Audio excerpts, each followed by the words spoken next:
capítulo 7 del libro de Daniel nos da una impresionante descripción de Roma, aquella bestia espantosa y terrible que llega a convertirse en figura central en la historia del hombre. Sin embargo, el libro de Daniel no es el único en mencionar a esta nación, de la cual la Biblia tiene mucho más que contarnos. Desde la profunda huella que este poder ha impreso en la Iglesia de Dios a través de las edades, hasta llegar al día de hoy, y más aún, llegando a predecir los eventos que todavía no hemos vivido, a los cuales nos estamos acercando a gran velocidad. Eventos que serán centrales y de gran conmoción para toda la humanidad. Hola, bienvenidos al tercer capítulo de nuestro estudio bíblico de la cadena profética de Dios. En el capítulo anterior, al analizar al papado, vimos cómo este poder persiguió a los santos de Dios por más de un milenio, más exactamente por 1260 años, desde su nacimiento en el año 538 hasta el año 1798, cuando fue derrocado por Napoleón Bonaparte, y hasta se le llegó a dar por muerto, ¿recuerdan? Sin embargo, pues todos sabemos perfectamente que ese no fue el final para el papado, por supuesto, aunque sí significó el final de una etapa para este poder y el comienzo de otra. Y es a este tema que he dedicado el tercer capítulo de nuestro estudio bíblico, el cual tiene como título La espada y el cautiverio. Y es ahora cuando vamos a analizar las circunstancias que llevaron al papado a cambiar radicalmente su actitud hacia el mundo, de ser un poder perseguidor y tirano implacable, a uno absolutamente inofensivo y con apariencia de santidad, como lo conocemos el día de hoy. Y también conoceremos cuál va a ser el siguiente cambio radical de este poder, el cual va a experimentar en un futuro cercano, y el cual esta vez afectará profundamente no solamente a Europa y América, sino al mundo entero. Y es ahora cuando ya vamos a dejar de lado nuestro estudio del capítulo 7 del libro de Daniel que hemos estado llevando a cabo en estos dos últimos capítulos del estudio bíblico, y vamos a entrar de lleno al libro de Apocalipsis, este libro enigmático y misterioso de la Biblia que se las ha arreglado para captar la imaginación y la fascinación del mundo entero a lo largo de las edades. Vamos a entrar en particular al capítulo 13 del libro de Apocalipsis. Allí nos vamos a encontrar con profecías maravillosas, vamos a conocer a nuevas bestias o poderes políticos que entran en escena y vamos a llegar a conclusiones sorprendentes. Quiero aclarar que la comprensión del libro de Apocalipsis está supeditada a una comprensión previa del libro de Daniel. En el caso particular del capítulo 13 del libro de Apocalipsis está supeditado a la comprensión previa del capítulo 7 del libro de Daniel, lo cual ya hemos hecho en los dos capítulos anteriores de este estudio. Por eso yo quisiera instar a cualquier persona que está viendo este video y no haya visto los capítulos 1 y 2, que lo detenga y que vaya y vea los capítulos 1 y 2 en orden, que están en la descripción de este video, y luego vengan y continúen con este de acá. Y también le pediría, que no estaría de más, que lea de la misma Biblia el capítulo 13 del libro de Apocalipsis. Ahora, lo primero que queremos hacer es dar un repaso de los eslabones de nuestra cadena profética, comenzando por el primer reino que dominó la tierra del mundo antiguo en Mesopotamia, que fue en el 605 a.C. Este es el reino de Babilonia, 605 a 539 a.C., representado por el león con alas de águila, seguido por el imperio medo-persa, 539 a 331 a.C., representado por el oso que se levantaba de un lado más que del otro, y con 3 costillas en la boca. A este le siguió el reino de Grecia, del año 331 al 168 a.C., representado por el leopardo de 4 cabezas y 4 alas. A este le siguió Roma, 168 a.C. a 476 después de Cristo, bajo la faceta del Imperio Romano, representado por la bestia espantosa, a la cual le salieron 10 cuernos, que representan a los 10 reinos europeos que surgieron luego de su caída en el año 476 de nuestra era. Estos constituyen el quinto eslabón de nuestra cadena profética, luego de los cuales surgió este cuerno pequeño de entre ellos, el sexto eslabón de nuestra cadena, el cual pudimos determinar que representa al papado, dado que este es el único poder político religioso que satisface el perfil de las características mencionadas en Daniel capítulo 7. Porque así como el cuerno pequeño de Daniel capítulo 7, el papado surgió del cuarto reino, del Imperio Romano. Además, ¿el papado se levantó de entre los 10 primeros reinos europeos? Claro que sí. ¿Y se levantó después del establecimiento de los 10 reinos? Por supuesto. Los 10 reinos europeos surgieron a partir del año 476 y el papado surgió en el año 538. Además, ¿es un reino pequeño? De hecho que sí. ¿Y parece más grande que los otros reinos? También. ¿También es el papado diferente a los otros reinos? Por supuesto que sí. No tiene un rey como líder, ni un presidente, sino un obispo. Y por supuesto las otras características que saltan a la vista, que convierten al Vaticano, al papado, en una nación única, diferente a todas en el mundo entero. Derribó a 3 de los primeros 10 reinos. ¿Recuerdan? A los herulos, a los ostrogodos, a los vándalos.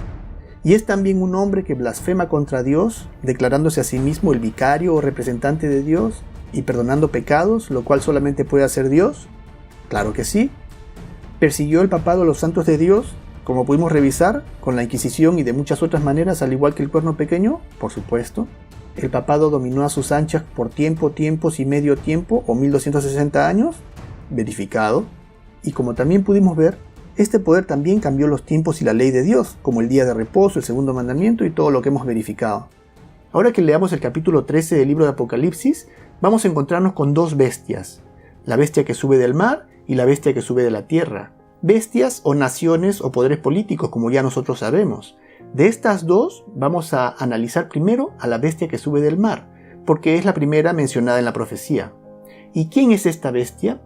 Vamos a ver que la bestia que sube del mar es el mismo poder que el cuerno pequeño del libro de Daniel capítulo 7, el cual ya nosotros en el capítulo anterior hemos determinado fehacientemente que se trata del papado, donde su nombre de cuerno pequeño nos dio luz acerca de su origen romano, de cómo este reino comenzó muy pequeño, de entre los 10 primeros reinos europeos, y luego creció y creció hasta llegar a dominarlos a todos. También nos habla cómo este cuerno pequeño o este poder persiguió a los santos de Dios por más de 1 milenio. Pero esta vez ya no se llama cuerno pequeño, sino se llama una bestia que sube del mar. Es una simbología diferente. ¿Por qué la Biblia hace eso? Muy sencillo, porque las diferentes simbologías que la Biblia da acerca de este poder nos ayudan a tener una comprensión más completa acerca de este poder enigmático que es el papado. Entonces comencemos leyendo los primeros 4 versículos del libro de Apocalipsis capítulo 13. Dice: Me paré sobre la arena del mar y vi subir del mar una bestia que tenía 7 cabezas y 10 cuernos, y en sus cuernos 7 diademas o coronas, y sobre sus cabezas un nombre blasfemo.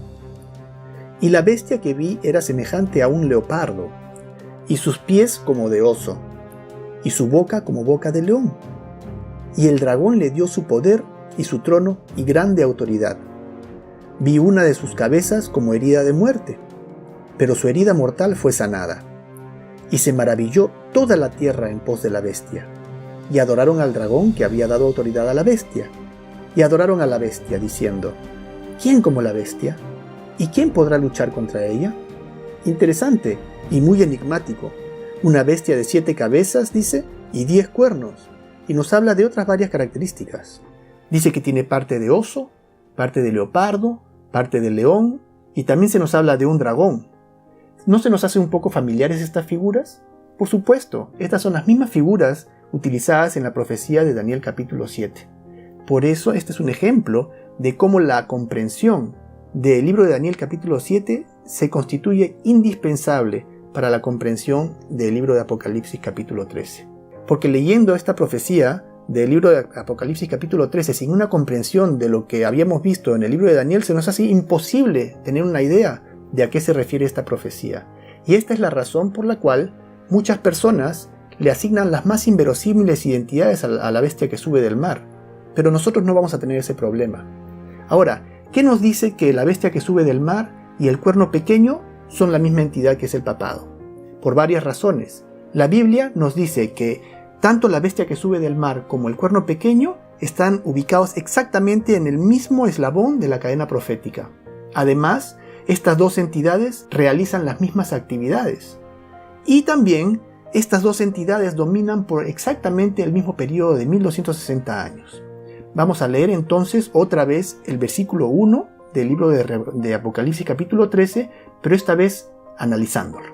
Dice: Me paré sobre la arena del mar y vi subir del mar una bestia. Entonces tenemos que esta bestia o poder político surge del mar. Sabemos que el mar, en lenguaje profético, significa pueblos, muchedumbres, naciones y lenguas, como pudimos revisar en nuestro primer capítulo. Aquí pongo las referencias bíblicas para recordar. Esta característica de surgir del mar nos dice que este poder, lejos de haber crecido más que cualquier otro reino europeo, como leímos del papado en su fase de cuerno pequeño, ahora se nos dice que llega a convertirse en un poder que está arraigado en todo el planeta, lo que también podemos constatar de la Iglesia Católica actual, ¿cierto? Vi subir del mar una bestia que tenía 7 cabezas y 10 cuernos. Y sabemos cuáles son estas cabezas, porque nos dice que esta bestia es semejante a un leopardo, que representa a Grecia, sus pies como pies de oso, Medo-Persia, y su boca como boca de león, Babilonia, y el dragón, Roma imperial, le dio su poder y su trono y grande autoridad. Aquí están mencionados los 5 reinos o poderes dominantes consecutivos que aparecen en Daniel capítulo 7. Entonces podemos inferir que cada cabeza de esta bestia corresponde a uno de estos poderes. Y la bestia recibió su poder y trono y grande autoridad de la cuarta bestia, como pudimos constatar en el capítulo anterior que ocurrió con el papado, que recibió el poder y el trono y la autoridad del Imperio Romano, del cual constituye su continuación, ¿recuerdan? Entonces podemos ver que el cuerno pequeño y esta bestia están ubicados en el mismo eslabón de la cadena profética, es decir, en el mismo tiempo histórico. Algo que podemos notar también es que aunque las cabezas son etapas consecutivas de la bestia, el orden de aparición de las primeras 3 bestias mencionadas está invertido en este pasaje, en comparación a su aparición en el capítulo 7 del libro de Daniel. Es decir, mientras en el capítulo 7 de Daniel el orden es león, oso, leopardo, dragón, en Apocalipsis aparece como dragón, leopardo, oso, león. Y la razón es muy clara, y es que en el tiempo de Daniel, 3 de los 4 reinos mencionados por él están en el futuro, pertenecen al futuro, mientras que en el tiempo del apóstol Juan, quien escribió el libro de Apocalipsis, las 3 primeras bestias pertenecen ya al pasado, y esta bestia que sube del mar está en el futuro. Pero aún nos faltan 2 cabezas de esta bestia. Sigamos leyendo. Vi una de sus cabezas como herida de muerte, pero su herida mortal fue sanada, y se maravilló toda la tierra en pos de la bestia. Aquí están las otras 2 cabezas. Dice que vio una de sus cabezas como herida de muerte, tiene que ser la cabeza número 6, y también dice que la herida mortal fue posteriormente sanada, la cual correspondería a la 7ª cabeza o a la última etapa de esta bestia o poder político religioso. Pero ¿por qué están aquí todas estas bestias del libro de Daniel juntas en una sola bestia? Voy a poner a mi hijo como ejemplo. Cuando lo veo con mi esposa al lado, ella me dice, se parece mucho a ti, tiene toda tu forma de cara. Y lo veo bien alto, como su abuelo. Además parece que ha sacado el carácter fuerte de su bisabuelo. Y así, etcétera. Ella va avanzando en orden, partiendo por mí, que soy su padre, y yendo hacia atrás, siguiendo por su abuelo, y su bisabuelo, y etcétera. Entonces esta bestia, este poder político religioso, este poder blasfemo, constituye la acumulación del paganismo, teniendo componentes o filosofía, si se quiere, de Grecia, Medo-Persia y Babilonia. Y la bestia que vi era semejante a un leopardo, que representa al reino de Grecia, nación caracterizada por su marcada idolatría y adoración a imágenes.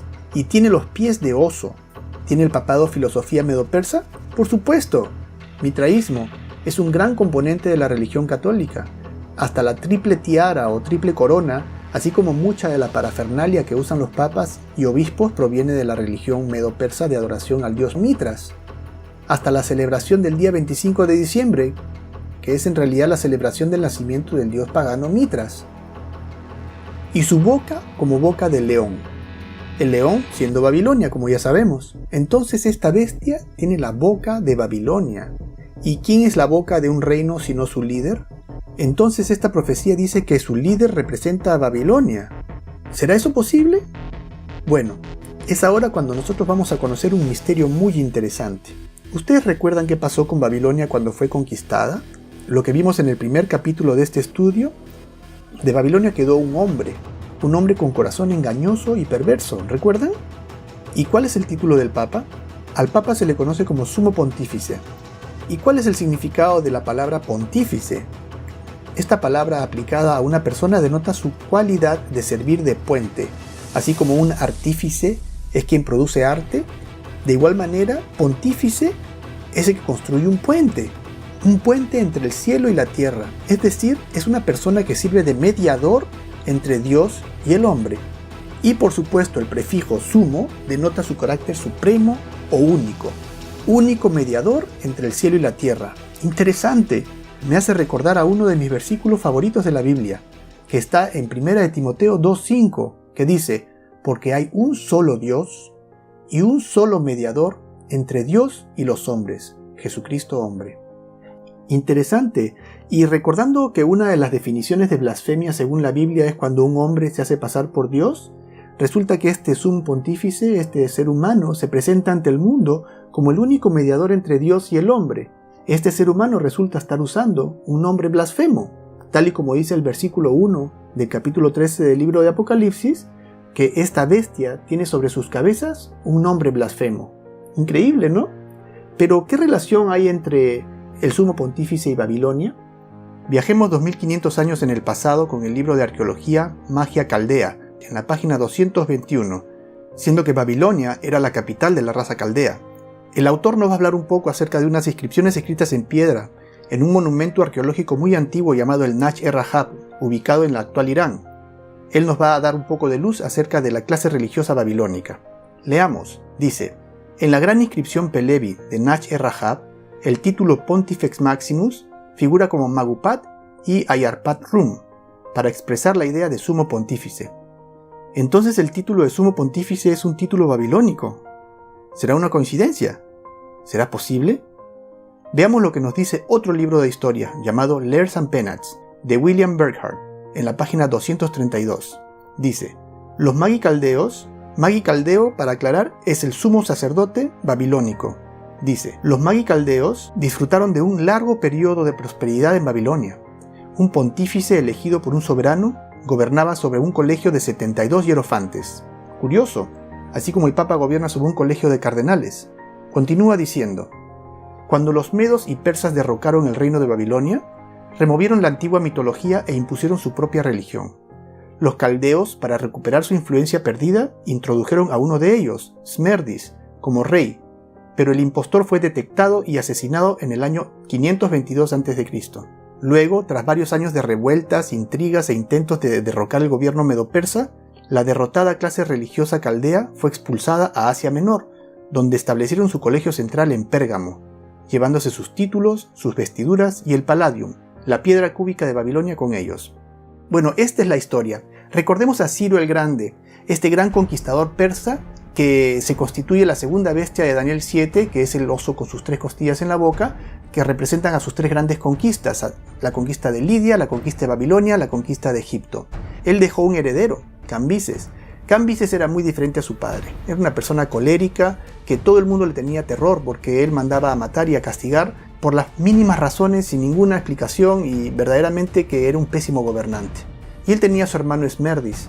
Una noche Cambises tuvo un sueño, y en su sueño él recibió un mensajero que venía de Persia diciéndole que su hermano Smerdis estaba sentado en el trono y que su corona llegaba hasta el cielo. Entonces se despertó Cambises muy preocupado, y luego de pensarlo bastante decidió darle muerte a su hermano Smerdis. Entonces decidió mandarlo a Persia, y con instrucciones de ser asesinado en el camino. Instrucciones que su mano derecha Perjaspes llevó a cabo. Smerdis nunca llegó a Persia. Sin embargo, los rumores de la muerte de Smerdis sí llegaron a los oídos de esta clase religiosa caldea que estaba en Babilonia, quienes se las arreglaron para poner a un usurpador en el trono, el cual por coincidencia, según el historiador Heródoto, también se llamaba Smerdis.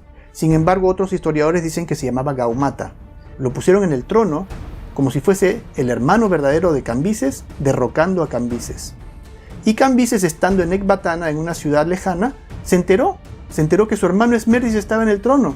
Entonces Cambises y Perjaspes comienzan a conversar y pensar acerca de qué puede haber pasado, y llegan a la conclusión de que en efecto esta clase religiosa babilónica habían puesto a un impostor en el trono. Y Cambises, con su desesperación de llegar lo más rápido posible para derrocar a este impostor, se hiere en el muslo y se muere en Ecbatana, y no llega nunca a derrocar a este impostor, aunque Darío, quien resultó siendo el sucesor del trono al final, y otras 6 personas de la clase noble persa, se juntaron, estos 7, y derrocaron a este falso Smerdis. Y obviamente después de este intento de derrocamiento de la clase religiosa caldea, pues los botaron de Medo-Persia. Y eso es exactamente de lo que está hablando este señor William Burckhardt en su libro Lares and Penates, cuando está hablando acerca de cómo esta clase religiosa fue expulsada de Medo-Persia. Este sumo pontífice babilónico y su clase religiosa, luego de esta larga y penosa pugna por tratar de imponer su religión babilónica en Medo-Persia y ser expulsado, aprendió una importante lección, y al arribar a Pérgamo, ya en lugar de tratar de llevar su religión a Pérgamo e imponer a sus baales y a sus dioses babilónicos, pues lo que hizo fue asimilarse a los dioses existentes. De esta manera, evitó otra vez sufrir el rechazo de la población y se ganó el favor popular, y no solamente el favor popular, sino también afianzó su poder político, que es lo que más quiere este ser humano, siendo en realidad el poder político su primer objetivo, y la religión nada más que un vehículo para lograrlo. De manera que resulta irrelevante si la adoración es a Baal de Babilonia, o a Mitras de Medo-Persia, o a Zeus de Grecia, o a Júpiter y posteriormente a Cristo de Roma. En el libro de Daniel 11:37 dice del rey del norte, refiriéndose al pontífice: «Del Dios de sus padres no hará caso, ni del amor de las mujeres, ni respetará a Dios alguno, porque sobre todo se engrandecerá». Y así fue como esta casta religiosa se estableció en Pérgamo, y con el tiempo lograron convertir esta ciudad en un poderoso reino, donde el sumo pontífice era a su vez rey, tal y como el Papa es el rey de la nación del Vaticano en el presente. Y así fue por muchos años, hasta que el último rey pontífice de Pérgamo, Attalus III, tras haber sido conquistado por Roma, cedió este título de sumo pontífice al emperador romano en el año 133 a.C., quien desde entonces llevó este título por más de 4 siglos, hasta que en el año 376, bajo la influencia del obispo Ambrosio, el emperador romano Graciano el Joven prohibió las ceremonias paganas en Roma y se negó a llevar el título de Pontifex Maximus o sumo pontífice por considerarlo incompatible con el cristianismo, y el título quedó vacante por muy poco tiempo, porque fue tomado casi de inmediato por el obispo de Roma Damasus en el año 379, hasta el día de hoy.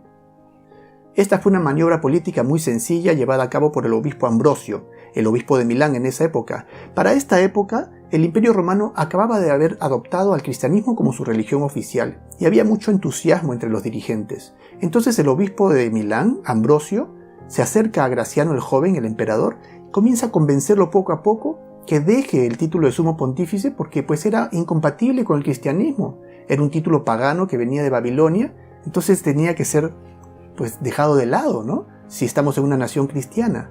Sin embargo, graciosamente, muy poco después que el emperador Graciano deja el título, lo deja vacante, ¿quién lo recoge? Ni 3 años después, el obispo de Roma, Damasus, acoge el título de sumo pontífice y se lo pone a sí mismo. Desde ese momento hasta ahora, el Papa o el obispo de Roma lleva el título de sumo pontífice, este título pagano de Babilonia. Gracioso, ¿no? Entonces el sumo pontífice de hoy es en efecto el sucesor directo del sumo pontífice babilónico. Su título no es el mismo que el que nació en Babilonia hace más de 2500 años por pura coincidencia, sino que es el sucesor directo de un linaje milenario que representa el desafío del hombre a Dios. Y esta es la respuesta a la pregunta que formulamos en el primer capítulo del por qué, aunque la ciudad de Babilonia dejó de existir hace mucho tiempo, lo que vemos en la Biblia, particularmente en el libro de Apocalipsis, es que este poder simbolizado por Babilonia juega un rol central en varias de las historias narradas donde se habla de los eventos más importantes de los últimos días. Y la conclusión a la que podemos llegar es que esta Babilonia espiritual a la cual se refieren las profecías, la cual es el asiento del sumo pontífice, es Roma papal, donde aún en el presente y desde el principio se encuentra el asiento de aquel ser humano que usurpa el lugar de Dios, del anticristo. Porque tal como dice su nombre, sumo pontífice, único mediador entre Dios y el hombre, es el título de Cristo. Cristo es el único mediador entre Dios y el hombre según la Biblia. Sin embargo, este hombre dice, no, yo soy el único mediador entre Dios y el hombre. Entonces él usurpa el lugar de Cristo. Él es el anticristo. Entonces, como bien dice este versículo 2, esta bestia tiene características de Babilonia, de Medo-Persia, de Grecia, de Roma imperial, porque ha estado en todos estos lugares. Este sumo pontífice, esta clase religiosa, pasó de Babilonia a Medo-Persia, luego fue expulsada y migró a Pérgamo, que es Grecia, posteriormente pasó a Roma imperial, tomando elementos de paganismo de todos estos lugares, los cuales amalgama con elementos del cristianismo y sobre esta plataforma encuentra una poderosa base para ejercer presión social y política hasta el día de hoy. y el hecho de tener la boca del león es muy significativo, porque nos dice que la boca de este reino, el cual es su líder, es el líder de Babilonia, el sumo pontífice. Y luego termina diciendo algo muy duro y temible, que el dragón le dio su poder y su trono y grande autoridad. O sea que detrás de este poder está el dragón. El dragón no es otro que el diablo. Revelación 12:9 dice, y fue lanzado fuera el gran dragón, la serpiente antigua que se llama Diablo y Satanás, el cual engaña al mundo entero. Satanás engaña al mundo entero, dice. El mundo entero vive engañado, pensando de una manera contraria a la realidad. En el mensaje de Jesús a la iglesia de Pérgamo, que encontramos en Revelación 2:13, dice, yo conozco tus obras, y dónde moras, donde está el trono de Satanás. En este versículo Jesús llama al trono del sumo pontífice en Pérgamo el trono de Satanás. Y cuando dice que el dragón dio su poder, su trono y grande autoridad, se está refiriendo a cómo este trono fue transferido de Roma imperial a Roma papal, el trono que antes Roma imperial recibió de Pérgamo, como la historia atestigua. Tras la sucesión de los Césares, vino la sucesión de los pontífices en Roma. Cuando Constantino salió de Roma, le dio su asiento al pontífice. La Bianca, profesor de Historia, Universidad de Roma. Lo mismo encontramos en la profecía de 2 de Tesalonicenses capítulo 2, cuando habla del hombre de pecado, el hijo de perdición o el inicuo, los cuales son los nombres dados al Papa, donde inequívocamente declara que su advenimiento al mundo es por obra de Satanás. Solo hay 2 personas en la Biblia que han sido llamadas hijo de perdición. Uno de ellos es Judas Iscariote, quien era contado de entre los discípulos de Cristo, pero lo traicionó con un beso en la mejilla, y el otro, de 2 de Tesalonicenses capítulo 2, que describe al anticristo. Este individuo, que también hace todo esfuerzo para ser contado como un discípulo de Cristo, y traiciona a la iglesia de Cristo, también con un beso en la mejilla. Fascinante. James Whaley escribió en su libro El Papado en 1851. Está claro que el anticristo descrito por nuestro Señor y por su apóstol Juan ha de usar una máscara y profesar una cosa mientras hace otra. Él ingresará a la iglesia como Judas entró en el jardín, supuestamente para besar a su maestro, pero en realidad para traicionarlo. Él debe venir con palabras de paz en su boca, pero con guerra en su corazón. Él debe ser un falso Cristo, la semejanza de Cristo estampada en metal. Él debe ser una imitación de Cristo, una imitación cercana, inteligente y astuta, que engañará al mundo por siglos, excepto a aquellos que, enseñados por el Espíritu Santo, podrán ver a través del disfraz y detectar al enemigo bajo la máscara del amigo. Una descripción impecable del papado. ¿Pero el Papa lleva guerra en su corazón? ¿A qué podrá referirse esto? ¿Será que el Papa finge paz, pero en realidad hace guerra? Eso vamos a revisarlo en un capítulo próximo, donde hablaremos sobre las sociedades secretas y su relación con el papado. Porque se levantarán falsos cristos y falsos profetas, de tal manera que engañarán, si fuera posible, aún a los escogidos. ¿Significa que este poder engañará aún a los escogidos de Dios? Nada de eso. Cuando el versículo dice de tal manera, lo que quiere decir es que es un engaño en extremo refinado. Sin embargo, el versículo aclara que engañar a los escogidos no es posible. Es tan perfecto el atuendo del catolicismo que no se puede ver el núcleo de ocultismo escondido detrás de él. Entender esto es en extremo importante. ¿Quién realmente dirige al papado? ¿Quién es el Papa Negro? ¿Quién es Arturo Sosa Abascal? ¿Y cuál es su rol en el mundo actualmente? Tal parece que tenemos mucho de qué hablar, ¿ah? Vamos a saltearnos el versículo 3 y 4 para revisar otras razones por las cuales podemos afirmar que la bestia que sube del mar es la misma entidad que el cuerno pequeño.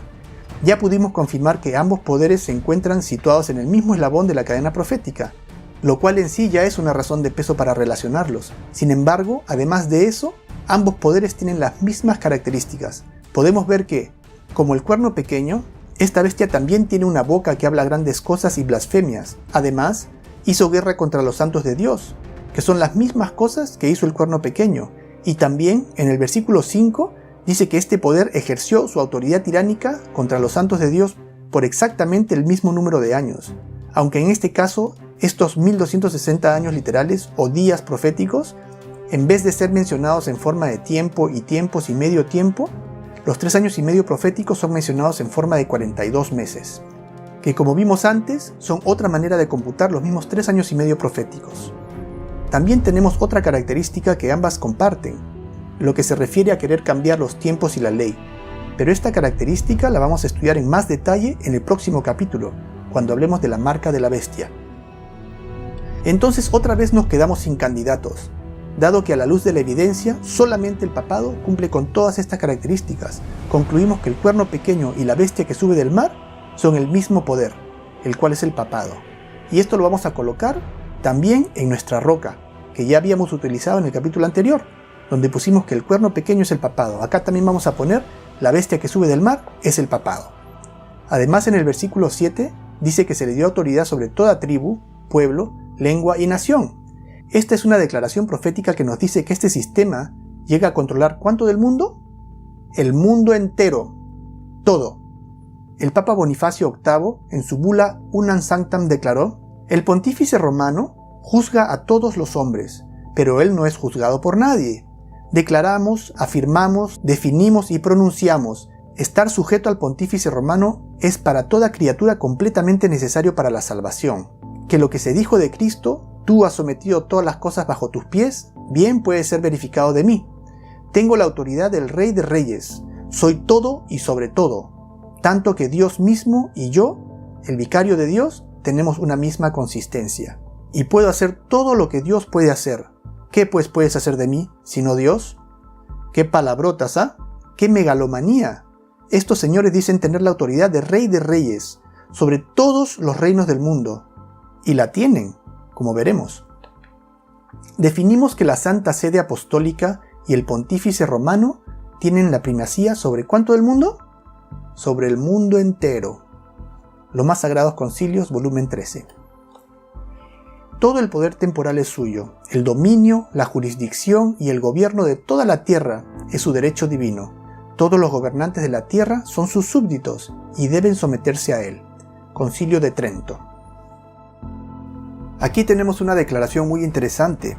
El versículo 3 dice: vi una de sus cabezas como herida de muerte, pero su herida mortal fue sanada. Y se maravillaron algunos en la tierra en pos de la bestia. ¿Dice eso? No, no dice eso, dice se maravilló toda la tierra en pos de la bestia. Ahora, notemos que dice que una de sus cabezas estaba como herida de muerte. Otras traducciones de este versículo dicen parecía estar herida de muerte. Ahora, una pregunta. ¿Hay una diferencia clara entre estar como herida o parecer tener una herida y tener una herida, sí o no? Claro que sí. Entonces parecía haber sido herida, pero tal vez fue un engaño. Tal vez copió a Jesucristo. Porque si este sistema es anticristo, en el lugar de Cristo, él sigue todo el concepto. Este sistema se ha puesto a sí mismo como el mediador. Este sistema perdona pecados. Este sistema otorga una nueva oportunidad de vida. Este sistema abre las puertas del cielo y del infierno. Entonces, ¿no sería disparatado pensar que este sistema también quiere experimentar una muerte y por supuesto una resurrección? Porque es una falsificación de Cristo. ¿Y cuántos años proféticos predicó, entre comillas, este poder antes de haber sido muerto? 3,5 años proféticos, ¿cierto? Tiempo y tiempos y medio tiempo, ¿recuerdan? ¿Y cuánto tiempo duró el ministerio de Jesucristo en la tierra antes de sufrir la muerte y resurrección? Fue también 3,5 años. Entonces, ¿es o no es un sistema anticristo? Una historia fascinante. Entonces a una cabeza o a una faceta de esta bestia aparentemente le llegó su hora. Así como al cuerno pequeño, también aquí tenemos una herida de muerte. Es la etapa en la cual el papado cae herido de muerte. Recordemos que en el año 1798, el final de los 1260 años de dominación tiránica del papado sobre Europa y América se cumplió cuando el general Berthier derrocó al papado, declaró la república y desterró al papa. Recordemos este evento. El reverendo Joseph Rickaby, en su libro The Modern Papacy, o El papado moderno, escribe: Berthier entró en Roma el 10 de febrero de 1798 y proclamó una república. La mitad de Europa pensó que el veto de Napoleón sería obedecido y que junto con el papa, el papado estaba muerto. El objetivo de la directiva francesa era la destrucción del gobierno pontifical, como un enemigo irreconciliable de la república. Ellos instaron a su general a retirar al papa y a sus cardenales fuera de Roma. El anciano papa fue instado a abdicar el gobierno temporal. Luego de su negativa, fue arrastrado del altar y sus soldados saquearon el Vaticano en presencia de su dueño. El papado estaba extinto, no quedó ni un vestigio de su existencia, y entre todos los poderes católicos romanos ni un dedo fue levantado en su defensa. Fue lo que escribió el reverendo George Trevor en su libro Roma desde la caída del Imperio del Oeste, en 1869. Henry Edward Manning, el cardenal arzobispo de Westminster, escribió en 1880: «¿Ves esta iglesia católica, esta iglesia de Dios, convaleciente y débil, rechazada hasta por las naciones llamadas católicas? Allí estaba la Francia católica, la Alemania católica y la Italia católica, renunciando a esta ilusión destruida del poder temporal del vicario de Cristo». Thomas Gill escribió en su libro The Papal Drama, o El drama papal, en 1866: «Las multitudes imaginaban que el papado estaba a punto de morir, y se preguntaban si Pío VI sería el último pontífice, y si el final del siglo XVIII sería señalado por la caída de la dinastía papal. Entonces una de sus cabezas parece haber recibido una herida mortal.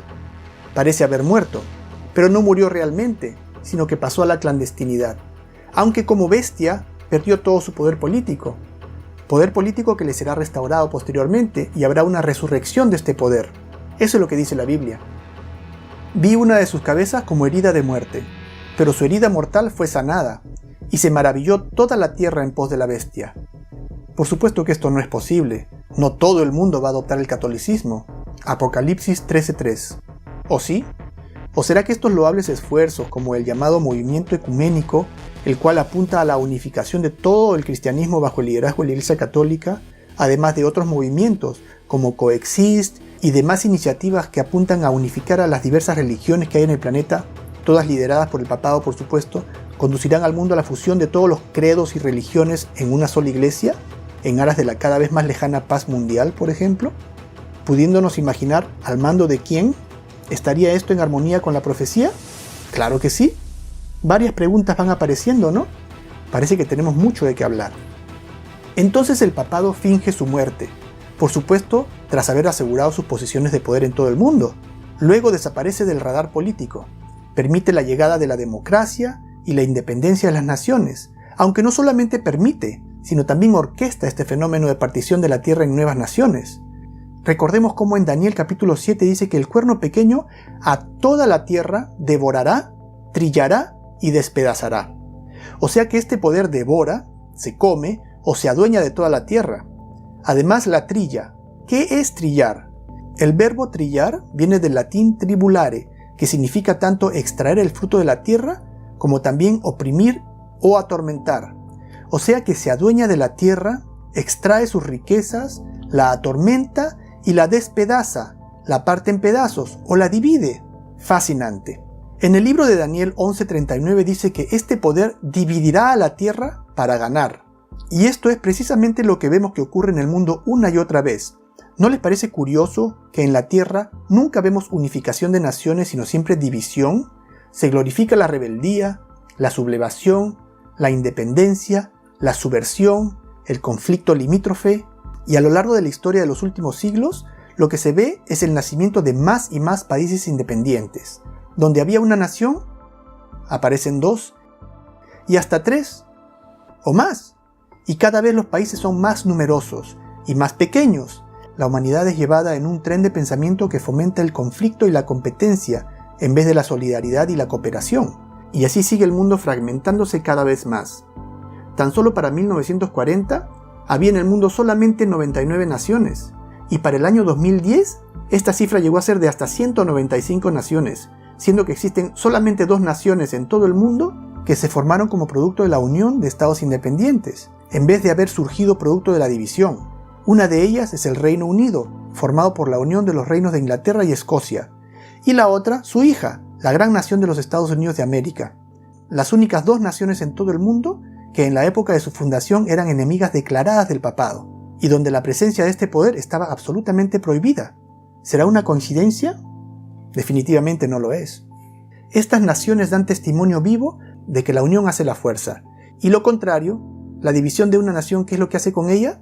¿La fortalece o la debilita? Isaías 14:12 dice: «¿Cómo caíste del cielo, oh Lucifer, hijo de la mañana? Cortado fuiste por tierra, tú, que debilitabas a las naciones». Pero ¿de qué manera es que el papado logra dividir a las naciones? ¿Y cómo ha logrado reinsertarse en el radar político con el éxito con que lo ha hecho? ¿Cómo es que las cosas salen tan bien para este poder? ¿Cuáles son sus herramientas políticas? ¿Tiene herramientas militares? Este tema también es muy importante, pero no corresponde a este capítulo hablar de eso, porque queremos primero comprender cabalmente en qué consiste el cautiverio del que habla la profecía, para luego ver cómo se maneja este poder bajo el cautiverio. Entonces, 131 años después de haber sufrido la herida, el papado se prepara para su regreso al ámbito político. ¿Y cómo lo hizo? Recordemos la crónica de San Francisco. Mussolini y Gaspari firman histórico tratado, y que lo es. Dice, la cuestión romana esta noche fue cosa del pasado, y el Vaticano finalmente estaba en paz con Italia. Continúa diciendo, al colocar los autógrafos en el documento memorable que sanó la herida, interesante el lenguaje, se mostró cordialidad extrema por ambas partes. Esto fue publicado el 11 de febrero de 1929, el día de la firma del Tratado de Letrán, mediante el cual le fue devuelto el poder político al papado, devolviéndole su territorio, reconociendo al Vaticano como una nación independiente dentro de la misma Italia. Y por supuesto dándole la oportunidad de un nuevo comienzo, de reinventarse de acuerdo a este nuevo mundo libre. Pero su herida estaba lejos de ser sanada. Este fue tan solo el principio de aquella sanación. Veamos lo que dice la historia. El pacto o tratado de Letrán del 11 de febrero de 1929 proporcionó el reconocimiento mutuo entre el entonces Reino de Italia y la Santa Sede. El pacto fue negociado entre el cardenal y secretario de Estado Pietro Gaspari en nombre de la Santa Sede. Lógicamente que el Vaticano, como las otras naciones, debe tener su secretario de Estado. Y Benito Mussolini, el líder fascista y primer ministro italiano. Interesante. Un hito histórico y profético que sin duda pasó desapercibido por casi todo el mundo. Hacía más de 130 años que el mundo existía sin un papado. Nadie lo conocía. Y por supuesto la gente, sin tener idea de las cosas, presenció esta ceremonia más que nada con indiferencia. ¿Qué tanto puede significar para nadie el devolverle al papado una nación de menos de 1 kilómetro cuadrado? Revelación 13:7 dice, también se le dio autoridad sobre toda tribu, pueblo, lengua y nación. Eso asusta. Roma llega a tener control sobre el mundo entero. ¿Llegó este pequeño comienzo a culminar en una tremenda expansión de poder como la Biblia predice? ¿En que todas las naciones del mundo eventualmente voltearán a Roma buscando liderazgo?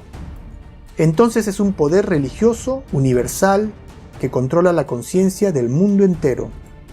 Un poder religioso y secular universal, con estatus político y con estatus religioso. Y Roma es el único poder en el planeta que califica. Y adoraron al dragón. Entonces quien sigue a este sistema de religión, sin saberlo, lo que está haciendo realmente es adorar a Satanás, al dragón, que había dado autoridad a esta bestia. Porque este es un engaño. Jesucristo ha sido reemplazado por un sistema anticristo, algo en el lugar de Cristo, y adoran a la bestia. Entonces la bestia recibe adoración, y así como Jesucristo es hijo de Dios Padre, aquí también tenemos un tipo de relación padre-hijo entre el dragón o el diablo y la bestia. Y los pobladores de la tierra dicen, ¿quién como la bestia? ¿Y quién podrá luchar contra ella? Entonces esta bestia no solamente es adorada, sino también temida, porque el versículo dice que el mundo entero se maravilla con su poder, y entretiene la intención de combatirla, pero se ve incapaz de hacerlo. Esto significa que una vez que la herida mortal es completamente sanada, esta bestia volverá a tener la misma actitud temeraria del pasado. En la segunda carta a los Tesalonicenses capítulo 2, cuando habla del hombre de pecado, dice, inicuo cuyo advenimiento es por obra de Satanás, con gran poder, el poder dado por el dragón, y señales y prodigios mentirosos, y con todo engaño de iniquidad para los que se pierden.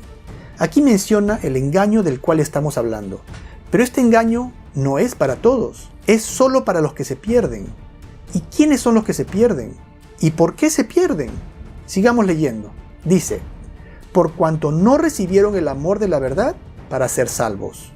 Ah, esto está más claro.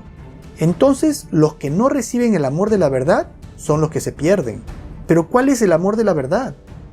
Cuando leemos en la Biblia, en Juan 14:6, encontramos que Jesucristo dice, yo soy el camino, la verdad y la vida. Nadie viene al Padre sino por mí.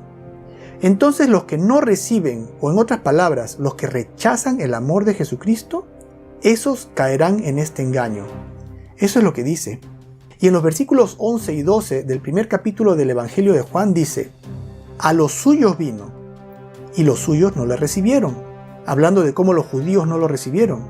Mas a todos los que le recibieron, a los que creen en su nombre, no en cualquiera que se las da de Dios, les dio potestad de ser hechos hijos de Dios. Entonces quienes no reciben el amor de Jesucristo caerán en el engaño, pero los que reciben a Jesucristo serán salvos. Ellos verán el engaño. Eso está diciendo.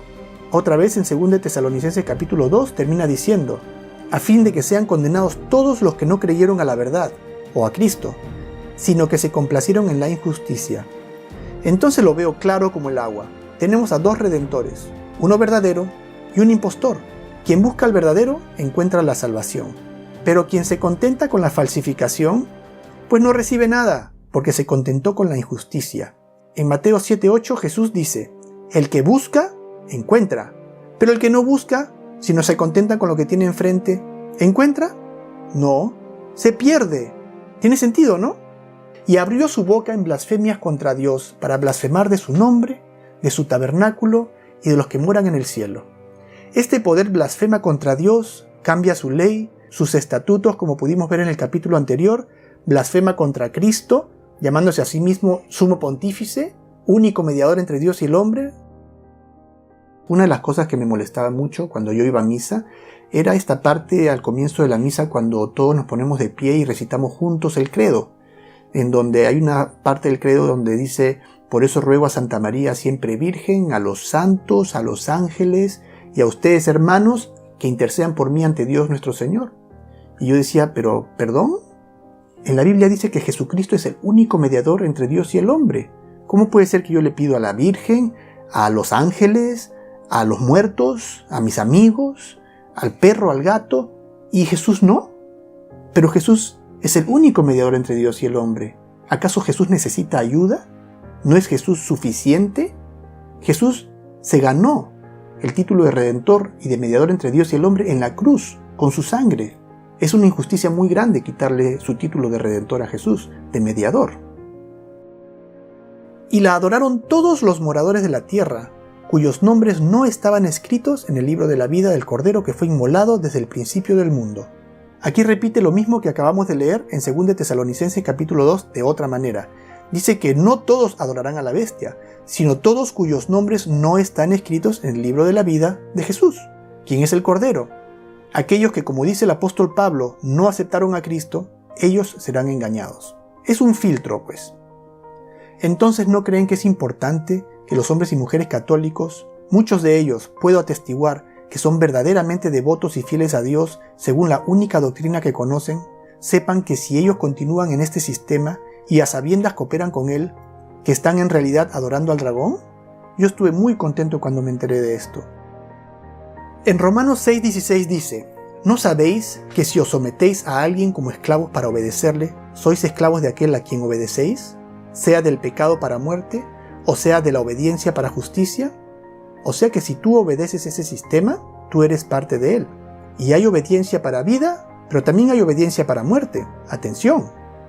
Proverbios 14:12 nos dice, hay camino que al hombre le parece derecho, pero su fin es camino de muerte. Tenemos frente a nosotros a un sistema que reclama para sí mismo los atributos que le pertenecen a Dios. Un sistema establecido por el mismo Satanás. Subiré al cielo, en lo alto, junto a las estrellas de Dios levantaré mi trono, y en el monte del testimonio me sentaré, a los lados del norte, sobre las alturas de las nubes subiré, y seré semejante al Altísimo. Y eso es exactamente lo que busca Lucifer, adoración, y hasta instauró su propio día santo, el domingo. Adoración y obediencia son los dos asuntos más importantes para Dios y el tema central de esta gran controversia. Por un lado tenemos a Dios, nuestro Creador y Redentor, y por otro lado tenemos a su adversario, el padre de la mentira. ¿Y qué es esto de la blasfemia? Revelación 13:5 dice que esta bestia, al igual que el cuerno pequeño, habla grandes cosas y blasfemias contra Dios. El versículo 6 dice que abrió su boca en blasfemias contra Dios para blasfemar de su nombre y de su tabernáculo y de los que moran en el cielo. Ya lo revisamos en el capítulo anterior, pero démosle una repasadita otra vez a este concepto de blasfemia. ¿Qué significa hablar blasfemias contra el Altísimo? Como ya vimos, hay dos definiciones bíblicas de blasfemia. Juan 10:30-33 dice, por buena obra no te apedreamos, sino por blasfemia, porque tú, siendo hombre, te haces Dios. El cual se opone y se levanta por encima de todo lo que se llama Dios, o es objeto de culto, tanto que se sienta en el templo de Dios como Dios, haciéndose pasar por Dios. Este versículo describe al poder anticristo que dice que Él es Dios, y tomando el lugar de Dios, Él dice que va a perdonar pecados, Él dice que va a hacer esto y lo otro. Entonces, la Biblia define blasfemia como todo acto de asumir para sí mismo cualquier derecho o poder que le pertenece a Dios. Y leyendo las declaraciones papales, Ferrari Ecclesiastical Dictionary, el Papa es de una dignidad tan grande y tan exaltado que no es un simple hombre, sino como si fuera Dios y el vicario de Dios. Dios mío, ¿patético o qué? En fin, esta es una de las innumerables declaraciones papales donde el Papa expone que es Dios. El Papa Leo VIII dijo: sostenemos en esta tierra el lugar de Dios Todopoderoso. A la luz de la razón, estas declaraciones no son menos que simple demencia, en mi opinión. La Iglesia Católica dice: todos los nombres que en las Escrituras se aplican a Cristo, en virtud de los cuales se establece que Él está sobre la Iglesia, todos estos mismos nombres se aplican al Papa. Entonces la Iglesia Católica toma el lugar de Jesucristo. Y la otra definición de blasfemia la encontramos en Marcos 2, 5-7. Los escribas cavilaban en sus corazones: ¿por qué habla este así? Blasfemias dice. ¿Quién puede perdonar pecados sino solo Dios? Entonces, si tú dices que puedes perdonar pecados, eso es blasfemia. Lo cual sabemos bien que no solamente el Papa se da las prerrogativas de perdonar pecados, sino que también es una supuesta facultad que tienen todos los sacerdotes católicos, lo que hacen cada vez que uno se confiesa con ellos: perdonar nuestros pecados haciéndonos repetir como loros 2 o 3 Padre Nuestros y Ave Marías, como si seguir a Cristo fuese un juego de charada. Y así se pierde la gente, cayendo en un engaño. Robo, 2 Padre Nuestros y 2 Ave Marías, cometo adulterio, 3 Padre Nuestros y 3 Ave Marías, y así literalmente puedo cometer cualquier pecado, y una vez que me he confesado, hago una fila y comulgo, como nuevo, porque el sacerdote me ha perdonado en el nombre de Dios, y yo vivo feliz con mi sistema maravilloso de perdón de pecados que sigo desde que tengo uso de razón. En fin, mejor pasemos a los versículos 9 y 10, que son nuestro tema de fondo. Si alguno tiene oído, oiga. Nos dice: presta mucha atención a lo que te voy a decir ahora. Aquel que lleva en cautiverio, irá en cautiverio. Aquel que a espada mata, a espada debe ser muerto. Aquí está la paciencia y la fe de los santos. Ya sabemos que la herida mortal que recibió la bestia se refiere al evento que ocurrió en 1798, cuando el papado dejó de existir. Pero aclaremos que el papado y la Iglesia Católica no son la misma cosa. El papado es un ente político religioso muy poderoso, y sobre quien se sienta la Iglesia Católica. Ahora, quien recibió la herida mortal no fue la Iglesia Católica, sino fue el papado en su aspecto político, el cual fue completamente aniquilado. Sin embargo, ¿las puertas de las iglesias se cerraron? ¿O los niños dejaron de ser bautizados? ¿O la gente dejó de atender misa? Por supuesto que no. Las puertas de las iglesias no se cerraron, porque esta herida mortal afectó solamente al papado en su aspecto político. Ahora, cuando uno lee el versículo 10 en el contexto del capítulo, uno ve que así como el papado llegó en cautiverio, tendría que ir en cautiverio, y de la misma manera que mató a espada debería ser muerto. Pero ¿a qué se refiere este cautiverio y esta espada bajo los cuales tendría que sucumbir el papado? Comprender esto es de extrema importancia. Leamos lo que nos dice el cardenal Henry Edward en su libro El poder temporal del vicario de Jesucristo. Sus palabras nos van a ayudar mucho a comprender esta profecía. Y desde esa hora de liberación providencial, cuando por intervención divina las cadenas cayeron de las manos del sucesor de Pedro, el papado, esperó hasta un momento como este en que Dios rompería su cautiverio en pedazos y se liberaría de la sujeción a los poderes civiles y se instalaría en la posesión de su propia soberanía temporal. Lo que nos narra este prelado es cómo, tras la caída del Imperio Romano en el año 476, el cual representaba el poder civil de la época, quien imponía las reglas a las cuales el papado estaba subordinado o cautivo, y tras su caída, el papado se liberó de las cadenas del poder civil, lo que le permitió ejercer su propia autoridad e imponer sus propias reglas a toda Europa, llevándola así en cautiverio. Es muy interesante ver cómo este señor utiliza la palabra cautiverio para referirse al poder civil. La conversión del imperio al cristianismo y su posterior remoción, su desvanecimiento hacia el lejano oeste, liberó al vicario de Jesucristo de sujeción temporal. Y es que el cautiverio del que habla el versículo no se refiere a cómo el Papa Pío VI fue llevado cautivo a Francia tras el derrocamiento del papado de 1798, sino es algo mucho más trascendental.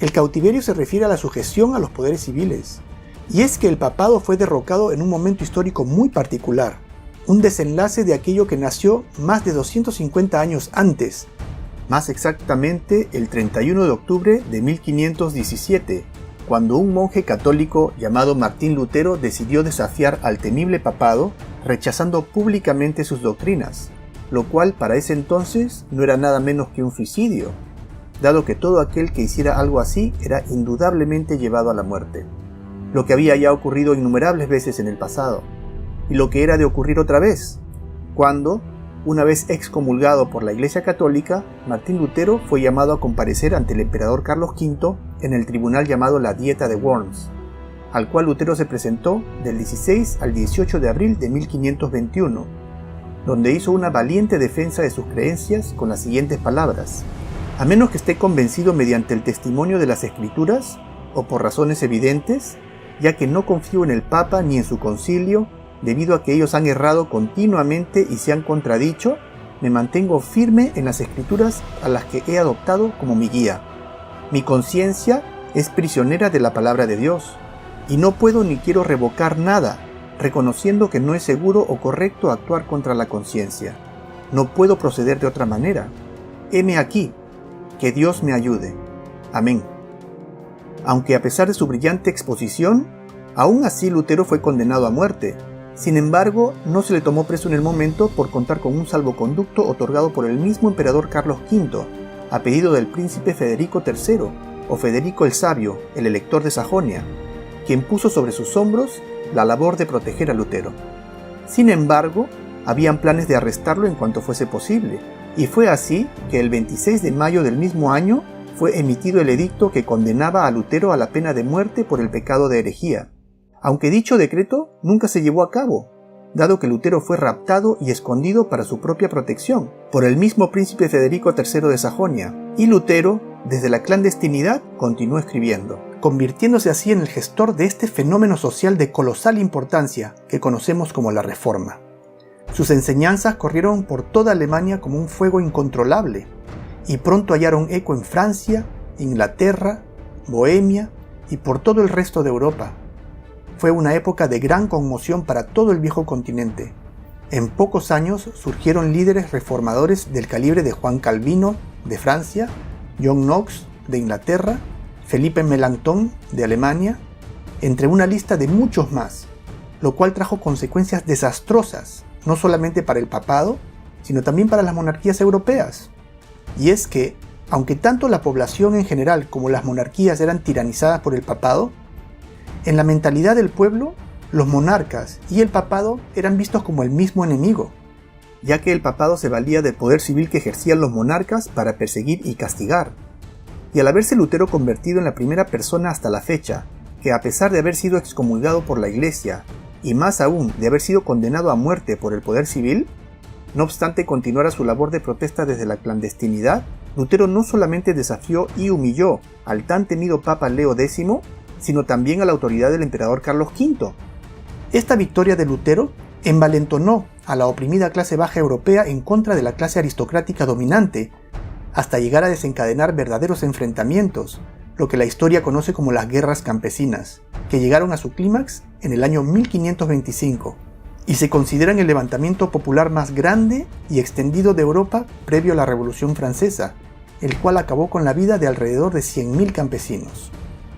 Obviamente, estos enfrentamientos pusieron en autos tanto a la monarquía como al papado de un sentimiento popular que les daba escalofríos. Eran los primeros dolores de parto de una Europa libre después de casi 1000 años de tiranía. Otra consecuencia aún más nefasta para el papado fue que la Reforma llevó la Biblia, que era libro prohibido, a cada rincón de Europa, y con ella las profecías y enseñanzas de las que estamos hablando en este estudio, lo cual desenmascaró al papado frente a toda Europa y América. Lutero solía decir: haré que hasta el más ignorante campesino conozca la Biblia más que el mismo Papa. Lutero mismo tradujo la Biblia al alemán, y lo propio hicieron otros reformadores en el inglés, en el francés, en el español, etc. La opinión de todos los reformadores era unánime. Ellos tenían a la Biblia de su lado, Biblia que resultaba ser una sentencia de muerte para el papado, al cual no le quedaban argumentos de defensa. Todas sus acciones del pasado lo acusaban. Era imposible de ocultar. Y los reformadores no quisieron que nadie se olvide. En Nuremberg, la sede principal del protestantismo en Alemania, en el edificio municipal, uno de los poquísimos edificios que sobrevivieran a los bombardeos de saturación de la Segunda Guerra Mundial, colocaron en piedra estas estatuas muy interesantes. Sobre la puerta de la izquierda encontramos a las dos primeras bestias de Daniel capítulo 7. Se puede observar a la izquierda al rey Nabucodonosor y a su lado el león con alas de águila. Y a la derecha está el rey Ciro el Grande y el oso que representa al reino de Medo-Persia. Y en la puerta de la derecha están representados los otros dos reinos. A la izquierda podemos ver a Alejandro el Grande de Grecia, con el leopardo de 4 cabezas, y el último reino que es Roma al lado derecho, representado por su primer emperador, Julio César, y la bestia espantosa a su lado, pudiendo ver los 10 cuernos que tiene en la cabeza, y además podemos apreciar en medio de los cuernos una cabecita, ¿la ven? Representando al papado, el pequeño cuerno que tenía ojos y boca, como dice el versículo. Ahora esto no ocurrió en un año ni en 20. Esta es una situación que se fue dando a partir del año 1517 y por los próximos 250 años.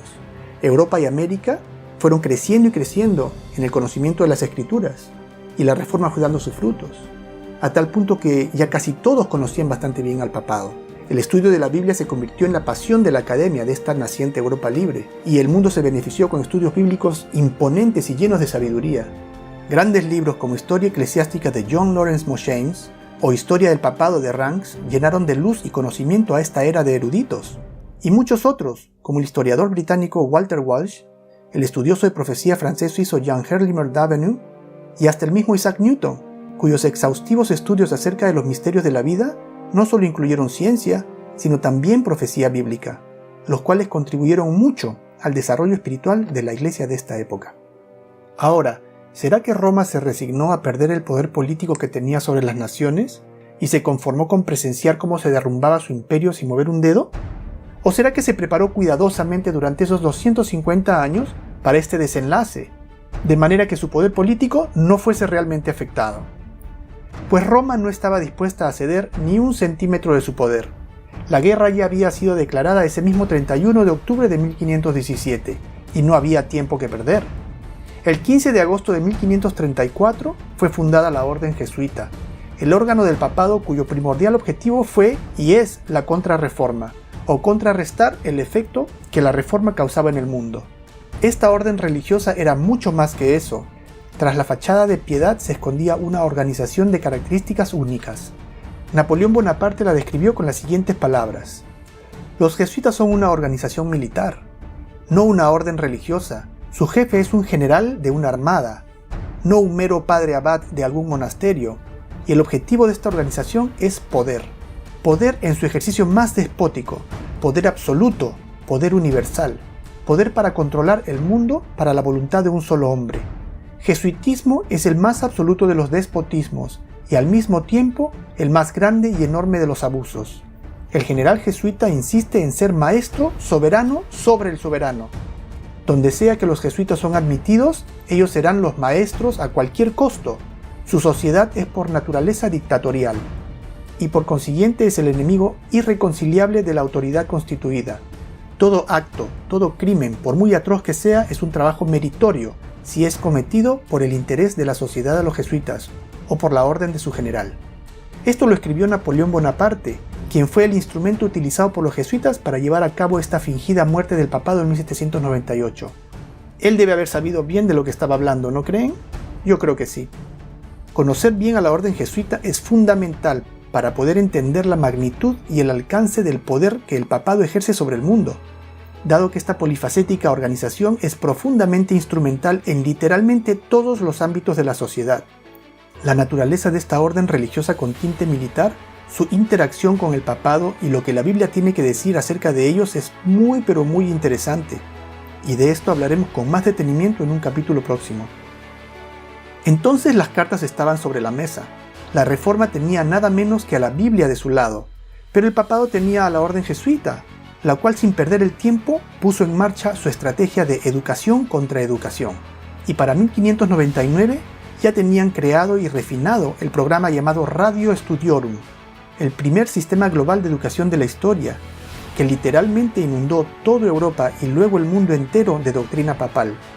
El papado utilizó una vasta fortuna en la construcción de cientos de espléndidas universidades, colegios, teatros, editoriales y demás medios dirigidos a las clases alta y media alta, desde donde se dedicaron a establecer fuertes lazos, no solamente con las esferas de influencia de las distintas sociedades, sino también en los varios campos de la comunidad académica, corporativa, política, etc. Las universidades, colegios secundarios y demás instituciones educativas jesuitas, destacadas por su derroche de buen gusto y arquitectura exquisita e imponente, fueron y hasta ahora son los lugares preferidos por las clases media y alta para la educación de sus hijos. Y fue desde esta formidable plataforma desde donde el papado arremetió contra la doctrina protestante. En 1585, el teólogo jesuita español Francisco Rivera escribió la visión futurista de la profecía bíblica, y en 1614, otro teólogo jesuita llamado Luis del Alcázar hizo lo propio, presentando al mundo el estudio hoy conocido como la visión preterista de la profecía bíblica. La teoría preterista sostiene que el anticristo vino al mundo en el siglo II a.C., bajo el nombre del rey griego Antíoco IV, Epifanes, mientras que la teoría futurista dice que el anticristo vendrá en el futuro y reinará durante los últimos 3,5 años de nuestra era. Y por supuesto que ambas teorías son especulaciones completamente carentes de respaldo bíblico, donde no se sigue ninguna lógica. Sin embargo, no solamente fueron presentadas al mundo, sino posteriormente promocionadas, analizadas, debatidas, confrontadas, respaldadas por unos teólogos, rechazadas por otros teólogos, todos jesuitas obviamente, y hasta llevadas al público a través de novelas, producciones teatrales y hasta películas de cine, y capturando la fascinación del mundo entero. Y es así como el papado ha logrado crear una cultura de controversia entre estas dos teorías, al punto de que en el presente son consideradas como las únicas dos posibles interpretaciones de la profecía bíblica acerca de la identidad del anticristo. Y una mitad del mundo cree una de estas teorías, mientras que la otra mitad cree la otra, incluyendo a las propias iglesias protestantes, tristemente. Y por supuesto, todas las enseñanzas de la Reforma quedaron en el olvido. ¿Qué les parece? Interesante ver cómo funciona la maquinaria del engaño de la cual habla la profecía que estamos estudiando, ¿no? Es en verdad una historia por demás interesante. Sin embargo, la profecía también dice que no todos fueron engañados. Mientras por un lado el papado trabajaba incansablemente, por otro lado la Iglesia de Dios seguía avanzando, fiel al mandato de llevar la palabra hasta lo último de la tierra. Y fue así como el año 1611 trajo al mundo la más fiel traducción moderna de la Biblia en existencia hasta el día de hoy. La Biblia conocida como King James Bible, en inglés. Esta Biblia, patrocinada por el rey James o Jacobo I de Inglaterra, se distingue de todas las demás traducciones primero porque no fue traducida por una sola persona. Martín Lutero tradujo él solo la Biblia del latín al alemán. Juan Calvino hizo lo propio en su idioma natal francés, así como William Tyndale al idioma inglés, y etc. Lo cual hasta el presente es el caso, donde todas las otras Biblias hoy disponibles son traducciones hechas por una o dos personas. Por el contrario, esta versión King James fue traducida por una corte de expertos y eruditos del más alto nivel, escogidos de entre la crema de la comunidad académica británica. Y no solamente se valieron de un manuscrito original o dos como los demás, sino que en este caso se valieron de una recopilación de 5.000 manuscritos del Nuevo Testamento que sobrevivieron a los años de persecución y prohibición, los cuales son conocidos como el Textus Receptus. Esta Biblia fue ferozmente opuesta por el papado, quien en su intento por impedir su ejecución planeó lo que hoy es conocido como la conspiración de la pólvora. El plan era hacer estallar el edificio del Parlamento inglés, matando tanto al rey y su familia, así como a la mayor parte de la aristocracia protestante dedicada a esta honorable tarea, durante la conferencia de apertura el 5 de noviembre de 1605. Para lo cual, el papado se valió de un grupo de 13 conspiradores liderados por el general jesuita Henry Garnet. Afortunadamente, gracias a una carta anónima, se llevó a cabo un registro de los sótanos del Parlamento la noche anterior al evento, y fue hallado Guy Fawkes, uno de los conspiradores, al lado de 36 barriles de pólvora, lo suficiente para reducir el parlamento a escombros. Luego de ser juzgados, 8 de los sobrevivientes, incluido Fox, fueron condenados a ser ahorcados, ahogados y descuartizados. Los numerosos actos de semejante salvajismo como este, perpetrados por el papado a través de su orden jesuita en su esfuerzo por contrarrestar a la Reforma, sumados a las graves cosas que la Biblia tenía que decir de esta entidad, lo cual era de conocimiento general para ese entonces, convirtieron al papado en el enemigo irreconciliable, no solo de Dios y de su iglesia, sino también de la sociedad civilizada. El reverendo George Trevor escribió en su libro titulado Roma, desde la caída del Imperio del Oeste en 1869. El objetivo de la directiva francesa era la destrucción del gobierno pontifical, como un enemigo irreconciliable de la República. Ellos instaron a su general a retirar al Papa y a sus cardenales fuera de Roma. Y nadie levantó un dedo para auxiliar al papado. Los reinos que en otra época no hubieran dudado en poner sus ejércitos en marcha en defensa del supuestamente representante de Dios en la tierra, para 1798, la Europa reformada se quedó inmóvil, expectando la caída del anticristo. Como bien dice el cardenal, allí estaba la Francia católica, la Alemania católica, la Italia católica, todas las naciones europeas renunciando a esta ilusión destruida del poder temporal del vicario de Cristo. Por supuesto que renunciaron al engaño que los tuvo cautivos por más de un milenio.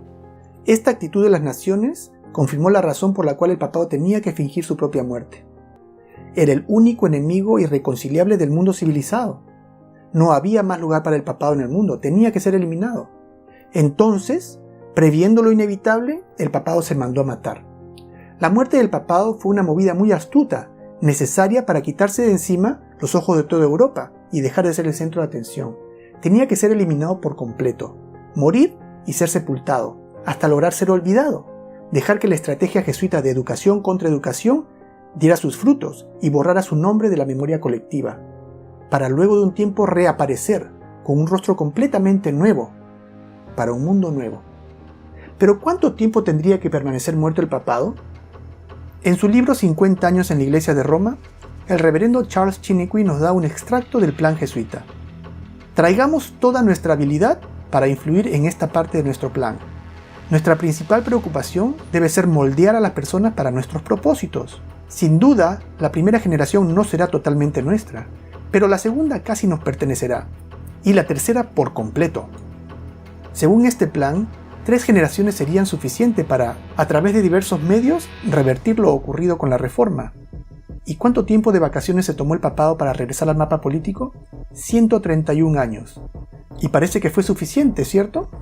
Ya esa imagen de un pontífice imponente y autoritario, vestido espléndidamente y usando los colores de la realeza, pertenecen a un pasado que para nada convenía evocar. Un nuevo papado estaba planeado, esta vez con un velo de santidad y pasividad, un papa inofensivo y frágil, vestido de blanco como una ovejita, y de rostro dulce para un mundo nuevo, a una nueva era para la humanidad, la era de la democracia moderna, la era del nacimiento del mundo libre, de los países con leyes sobre libertad de pensamiento y de religión, donde se supone que no hay lugar para persecuciones ni ejecuciones arbitrarias, donde no hay lugar para un papado tirano, y donde todos, incluso el rey, o presidente en este caso, están cautivos a la justicia. Incluso el papado es cautivo a la justicia. Y si este es el cautiverio del cual habla el versículo, entonces la herida mortal aún no ha sido sanada, porque en el presente el papado aún es cautivo al poder civil. Al menos eso es lo que podemos ver. Y es así como Roma otra vez se reinventa, otra vez muta, buscando mantener su dominio, pero esta vez bajo las nuevas reglas de la democracia. De cualquier manera, según la Biblia, esta aparente pérdida de poder cambiará, y la bestia regresará a su postura tiránica tal y como fue en el pasado, dando lugar a la 7ª cabeza de la bestia. Entonces este papado, que llevó en cautiverio a todas las naciones a las cuales sujetó bajo sus leyes, ahora él será sujetado bajo las leyes de las naciones. ¿Y qué podemos decir de la espada bajo la cual dice el versículo que sucumbirá el papado? El versículo dice que el papado será muerto con la misma espada con la que mató. Entonces la pregunta sería, ¿cuál es la espada que usó el papado para matar? Leamos Romanos capítulo 13 versículos 1 al 4 para ayudarnos a comprender el significado de la espada que mató al papado. Dice, sométase toda persona a las autoridades superiores, porque no hay autoridad sino de parte de Dios, y las que hay por Dios han sido establecidas. De modo que quien se opone a la autoridad, a lo establecido por Dios resiste, y los que resisten acarrean condenación para sí mismos, porque los magistrados no están para infundir temor al que hace el bien, sino al malo. ¿Quieres, pues, no temer a la autoridad? Haz lo bueno, y tendrás alabanza de ella, porque es servidor de Dios para tu bien. Pero si haces lo malo, teme, porque no en vano lleva la espada, pues es servidor de Dios, vengador para castigar al que hace lo malo. Y así como el cautiverio del cual habla el versículo se refiere al cautiverio del papado al poder civil, la espada mencionada por este mismo versículo también se refiere al poder civil, ya que como recordaremos, el papado nunca tuvo un ejército propio, y se valió de la espada del poder civil de las naciones europeas para hacer guerra contra los santos y vencerlos. Ahora, este mismo poder civil en la forma del ejército francés es quien dará la estocada mortal al papado. Ejército francés que paradójicamente fue el primero en dar su espada en favor del papado en el siglo VI. Volvamos entonces a leer el versículo 10 y luego leeremos el versículo reemplazando la palabra cautiverio y espada según nuestra interpretación. Dice: aquel que lleve en cautiverio irá en cautiverio. Aquel que a espada mata, a espada debe ser muerto. Lo cual, traducido de acuerdo a la interpretación que le hemos podido dar, diría: aquel que sujetó a las naciones bajo sus reglas, bajo las reglas de las naciones será sujetado. Aquel que mató valiéndose del poder civil de los pueblos, ahora por este mismo poder civil debe ser muerto. ¿Hace sentido? Sí, ¿verdad? Entonces ahora podemos colocar 2 eslabones más a nuestra cadena profética, y al mismo tiempo contaremos las cabezas de la bestia de 7 cabezas, que comenzó con el reino de Babilonia, el león con alas de águila, 605 al 539 a.C., la primera de las 7 cabezas, el cual fue seguido por el Imperio Medo-Persa, 539 a 331 a.C., representado por el oso, y la segunda cabeza, seguido por el Reino de Grecia, 331 a 168 a.C., representado por el leopardo. Este es la tercera cabeza de la bestia. A este le siguió Roma, representada por una bestia espantosa, con sus 5 fases, siendo Roma imperial su primera fase. Luego a esta bestia le salieron 10 cuernos, los cuales son los 10 reinos europeos que surgieron de ella luego de su caída en el año 476. Estos constituyen el 5.º eslabón de nuestra cadena profética. Sin embargo, no son contados como una de las 7 cabezas de la bestia, aunque son parte de ella, porque la bestia de Apocalipsis 13 tiene 7 cabezas y 10 cuernos, y es porque los reinos europeos nunca fueron cabeza de la bestia, sino que fueron y hasta ahora son sus ayudantes, el medio que utiliza la bestia para ejercer su poder.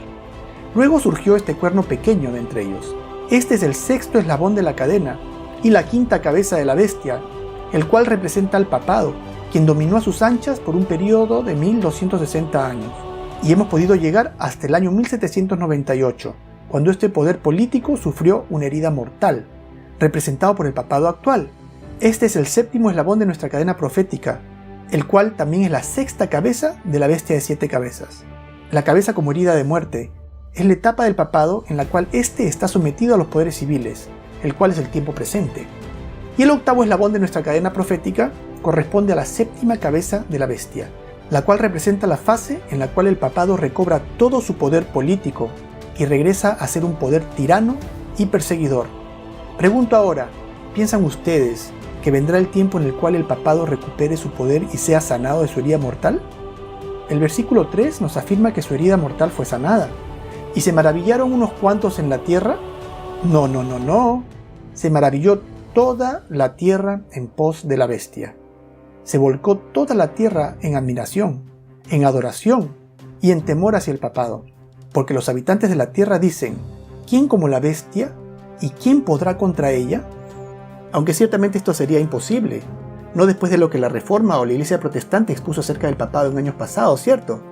Aunque, ¿cuántos protestantes tienen este conocimiento el día de hoy? ¿Cuántas iglesias protestantes reconocen al papado de la manera como está expuesto en la Biblia según estamos revisando? Las iglesias protestantes de hoy han olvidado por completo todo lo que sus fundadores pensaban acerca del papado y de estas profecías. Y los grandes reformadores del presente, como Joel Osteen, Rick Warren, Kenneth Copeland y demás, son íntimos amigos del papado y muy entusiastas colaboradores del movimiento ecuménico que busca la reunificación del catolicismo y las iglesias protestantes, ahora protestantes de nombre nada más. Estos señores han abandonado por completo el método de interpretación de profecía bíblica de sus antecesores, y no pueden ver el peligro de este sistema que gobernó en el pasado. Y es así como caerán en la trampa, para darse cuenta luego cuando sea demasiado tarde. Si Martín Lutero o Juan Calvino pudieran ver en lo que nos hemos convertido, lo que estamos viviendo, no podrían ni reconocer a las iglesias que resultaron del protestantismo que ellos fundaron. Es insólito ver cómo el papado, luego de haber sido plenamente identificado no solo como el asiento del anticristo bíblico, lo cual es gravísimo, sino también como el enemigo irreconciliable de la humanidad hace no tanto tiempo, lo cual también es gravísimo, a tal punto de haber tenido que fingir su propia muerte para poder huir de tan infame reputación, en el presente es una estrella de rock. Sin embargo, conociendo todo el esfuerzo invertido por el papado a través de su orden jesuita para lograr este objetivo, de lo cual solamente hemos rasgado la superficie, lejos de parecernos insólito, nos parece simplemente el resultado de un plan bien ejecutado, que ha logrado convertir al papado en lo que todos estamos acostumbrados a pensar de él. Es todo lo bueno, todo lo puro, un pedacito del cielo en la tierra, ¿o no?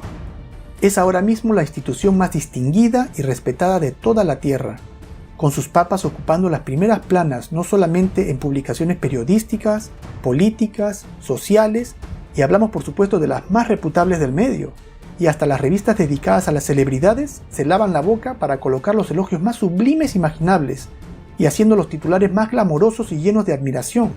Sin duda es algo muy insólito, un fenómeno que sería inexplicable. El Papa en la actualidad es el ser humano más celebrado y con más exposición al público en el mundo entero. No existe publicación de renombre que no haya hecho titulares y portadas acerca de él. Obviamente, nadie espera ver una noticia negativa o en tono desagradable acerca del Papa. Y a pesar de los eventuales escándalos que puede atravesar el Vaticano, el Papa en sí mismo es prácticamente intocable por la media. Ya estamos acostumbrados a ver cómo uno tras otro los papas son nombrados Man of the Year, el hombre del año, por los líderes de la comunicación. Se hacen grandes películas acerca de ellos, con títulos de los más sublimes, como este que se llama Papa Juan Pablo I, la sonrisa de Dios. Del Papa Juan Pablo II se han hecho hasta ahora un total de 12 películas. Los papas son los únicos seres humanos sobre los cuales no es raro que se hagan películas biográficas en vida. El actual Papa Francisco ya lleva hasta ahora 3 películas biográficas, además de 3 libros biográficos, los cuales por supuesto son traducidos a todos los idiomas prevalentes. Y si queremos hablar de pompa, tenemos que mencionar el funeral del Papa Juan Pablo II, el evento más televisado en la historia de la humanidad, además de haber sido por demás glamoroso y haber contado con la presencia de lo más distinguido de las esferas políticas del planeta. Sea cual sea la nación a la cual el Papa decida ir a visitar, su recibimiento es un suceso de lo más solemne y lleno de gozo, un derroche de emoción envuelto en un ambiente de solemnidad y santidad sin paralelo. Las preparaciones son con años de anticipación. A mí me tocó ir a ver al Papa Juan Pablo II cuando niño, y puedo atestiguar que el ambiente que se vivía era de gran alegría y fascinación, comparable con absolutamente ningún otro suceso religioso. Recuerdo bien cómo yo mismo temblaba de emoción hasta las lágrimas, y no solo yo, sino el océano de gente que junto conmigo se agolpaba, conformándonos con tan solo verlo aunque sea desde muy lejos. Y este es el nuevo rostro del papado, uno cuyo papa es ahora el mensajero de la paz, ya no un líder despótico recluido en su palacio imperial, sino un hombre rodeado de un halo de santidad que peregrina de nación en nación llevando un mensaje de paz, de amor y de solidaridad a toda la tierra. Pregunto, ¿no será que el papado realmente ha cambiado? Digo, los tiempos cambian. Tal vez esta institución ha enmendado su propósito. ¿Será? Hay una palabra clave que describe el trabajo del anticristo. ¿Y cuál es esta? Se llama engaño. Ahora yo pregunto, si el malo tiene cara de malo y se comporta a todas vistas como malo, ¿estamos hablando de engaño? No pues. Engaño es cuando el malo tiene cara de bueno y a todas vistas parece bueno. En Mateo 7:15 Jesucristo nos advierte, guardaos de los falsos profetas, que vienen a vosotros con vestidos de ovejas, pero por dentro son lobos rapaces. ¿Y por qué será que nos advierte de esto Cristo? ¿Será porque es cierto? Yo también lo creo. BBC, el 2 de abril del 2005, escribió, el Papa fue el único en ser un evangelista mundial. Podía visitar todas las religiones, el Islam, el judaísmo, preparó un camino para un nuevo orden mundial religioso. Pero el papado hace un poco más que solamente visitar las otras religiones. Este sistema no solamente se contenta con tener el control político global, sino también quiere tener a todas las religiones del mundo en la palma de su mano. De hecho, Juan Pablo II fue el que tuvo la iniciativa de impulsar esta unificación global de las religiones, lo que la BBC llama el nuevo orden mundial religioso. Ahora yo pregunto, ¿cómo podemos unificar la verdad con el error? Digo, ¿no es Jesucristo el único camino de salvación? ¿Y si el judaísmo rechaza a Cristo, el Islam degrada a Cristo, el budismo ni siquiera considera su existencia, ¿en qué consistiría este nuevo orden mundial religioso? ¿Cómo funcionaría esta unificación de todas las iglesias? En el programa de Larry King, tras el fallecimiento del Papa Juan Pablo II, el 2 de abril de 2005, el líder protestante Billy Graham declaró: Juan Pablo II fue el líder moral del mundo. La revista Newsweek afirma: bajo el mando de Juan Pablo II, quien ayudó a derribar la cortina de hierro, la Santa Sede ganó más influencia política de la que había disfrutado desde su renacimiento. ¿Podemos ver la herida mortal sanándose? ¿Y cómo la influencia política que tuviera durante esos 1260 años está regresando? El profeta ve el correr del tiempo, un poder recibiendo una herida mortal y resucitando, como anticristo, emulando a Cristo y teniendo dominio sobre todo el mundo antes de la venida de Cristo.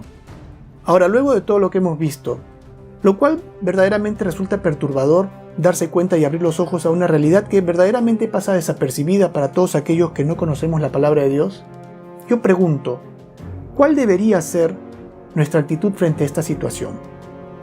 ¿Deberíamos tal vez esforzarnos buscando de alguna manera la destrucción del papado? ¿O deberíamos de repente angustiarnos viéndonos impotentes, incapaces de poder revertir esta situación? Pues nada de eso. Estos son tiempos maravillosos. Este es un momento único en la historia de la humanidad, cuando vemos profecía bíblica cumpliéndose frente a nuestros ojos. El mundo se mueve apresuradamente hacia el desenlace final, pero esas son buenas noticias para nosotros. Jesús nos dice en Lucas 21:28, cuando estas cosas comiencen a suceder, erguíos y levantad vuestra cabeza, porque vuestra redención está cerca. Mirad la higuera y todos los otros árboles, cuando ya brotan, viéndolo, sabéis por vosotros mismos que el verano ya está cerca. Así también vosotros, cuando veáis que suceden estas cosas, sabed que está cerca el reino de Dios. Ahora, entre convocar reuniones para unificar a todas las religiones y recuperar su poder tal y como lo tuvo en la época medieval hay una gran diferencia, lo cual nos lleva a nuestro siguiente eslabón de la cadena profética. Este eslabón vamos a tener que colocar antes del último eslabón que tenemos, que es el que corresponde a la bestia con la herida mortal sanada, o el papado con la herida mortal sanada, porque se refiere a otra nación, a otra bestia, a otro poder político que surge, que va a restaurar la espada al papado y que lo va a liberar del cautiverio. En el versículo 11 del capítulo 13 del libro de Revelación nos habla de otra bestia. Dice: después vi a otra bestia que subía de la tierra, y tenía 2 cuernos semejantes a los de un cordero, pero hablaba como dragón, y ejerce toda la autoridad de la primera bestia en presencia de ella, y hace que la tierra y los moradores de ella adoren a la primera bestia, cuya herida mortal fue sanada. Y esta es la nación que finalmente le sana la herida al papado y le devuelve su poder. Y amigos, les tengo que decir que esta es la parte más increíble de toda la profecía, porque es la nación menos imaginable, que le devuelve la espada al papado, y todas las naciones del mundo siguen el ejemplo de esta nación. Y ustedes me dirán, ¿qué nación en sus cabales le devolvería la espada al papado para regresar a la barbarie del oscurantismo? Yo les digo, es el elefante en la habitación. Todos lo podemos ver, pero nadie lo ve. Pasemos entonces al siguiente capítulo de nuestro estudio, en donde vamos a descubrir la identidad de esta nación que se encuentra oculta entre las líneas de la segunda parte del capítulo 13 del libro Apocalipsis. También en este capítulo vamos a hablar sobre la marca de la bestia, de la cual tanta especulación se ha tejido a lo largo del tiempo, y del número 666. Pasemos entonces al siguiente capítulo de nuestro estudio bíblico. Muchas gracias. Si este video ha sido de ayuda para ti y quisieras que otras personas conozcan esta poderosa verdad, por favor asegúrate de hacer saber que te gusta, coméntalo y comparte este video. Este video es parte de un estudio bíblico de la cadena profética de Dios, y yo quisiera animarte que veas toda la serie de este estudio haciendo clic en el enlace de la derecha. Y asegúrate de suscribirte en este canal si todavía no lo has hecho. Veamos entonces el siguiente capítulo de nuestro estudio bíblico. Muchas gracias.